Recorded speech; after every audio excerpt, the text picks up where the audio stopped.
सियासत को ऊंचे मोहल्लात से निकाल कर गली कूचों तक लाने वाले पाकिस्तान की कौमी मईशत में अहम किरदार अदा करने वाले पहले मुंतखब वज़ीर आज़म ज़ुल्फ़िकार अली भुट्टो की 98वीं सालगिरह आज मनाई जा रही है। ज़ुल्फ़िकार अली भुट्टो पहले अवामी लीडर थे जिन्होंने कौम को जमहूरियत की पहचान दी और अवाम में बेहद मकबूलियत हासिल की। वतन अजीज़ को पहला मुत्तफ़िक़ा आइन देने वाले ज़ुल्फ़िकार अली भुट्टो 5 जनवरी 1928 को लाड़कड़े में पैदा हुए। उन्होंने यूनिवर्सिटी ऑफ सदर्न कैलिफोर्निया और ऑक्सफोर्ड से आला तालीम हासिल की और वकालत को पेशे के तौर पर इख्तियार किया।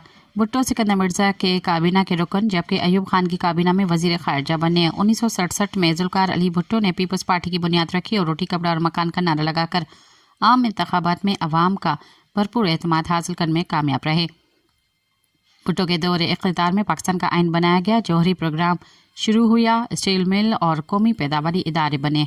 सब्सक्राइब कयो अवामी न्यूज़ HD खे ऐं ताज़ा तरीन ख़बरुनि लाइ ॾिसंदा रहो अवामी न्यूज़ HD।